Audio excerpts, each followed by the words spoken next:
Engineering students ని fee reimbursement లో 35,000 రూపాయలకే కోత పెట్టి ఎంతమందిని ఇబ్బంది పెట్టారో మనం అందరం కూడా గమనించాం.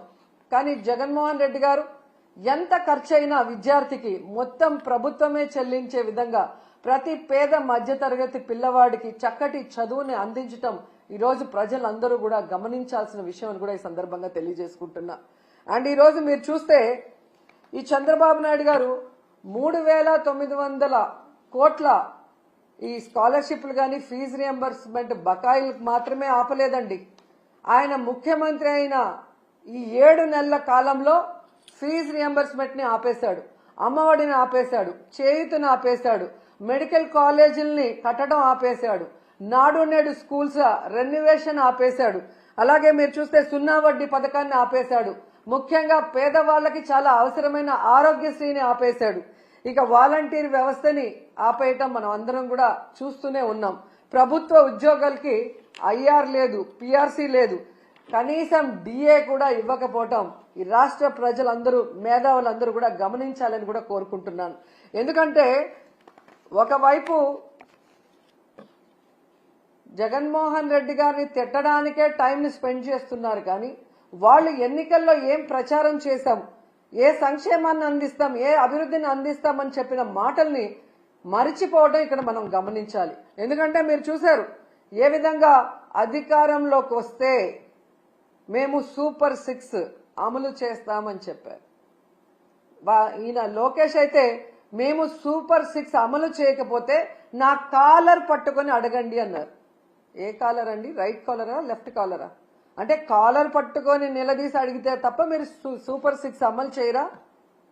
ఈరోజు చూస్తే చంద్రబాబు నాయుడు గారు ఎంత కూల్గా సంపద సృష్టించాక ఆదాయం పెరిగాక అప్పుడు సూపర్ 6 ని అమలు చేస్తామని చావు కబురు చల్లగా చెప్తున్నారు. మరి ఆ రోజు చంద్రబాబు నాయుడు గారు, పవన్ కళ్యాణ్ గారు ఎన్నికల్లో ప్రచారం చేస్తున్నప్పుడు మీకు తెలీదా? ఎందుకు ఆ రోజు ఇదే మాట చెప్పలేదు? మేము వచ్చాక సంపద సృష్టించాక ఆదాయం పెరిగితేనే సూపర్ 6 అమలు చేస్తాం, లేకపోతే చేయలేమని ఆ రోజు ఎందుకు చెప్పలేదని అడుగుతున్నా.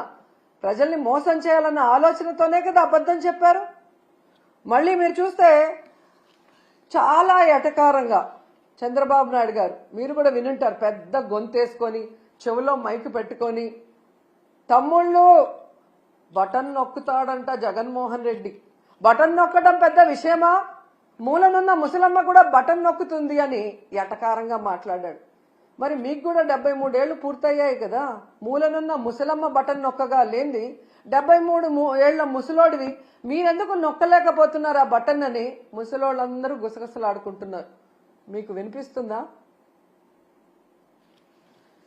అసలు డిప్యూటీ సీఎం పవన్ కళ్యాణ్ గారు అయితే ఏకంగా బాబు గారి హామీలకి నాది గ్యారంటీ, బాబు గారు చెప్పే ప్రతిదీ అమలు చేసేది నాది వారంటీ, ఆయన చేయకపోతే నేను ప్రశ్నిస్తాను అని మాట్లాడారు.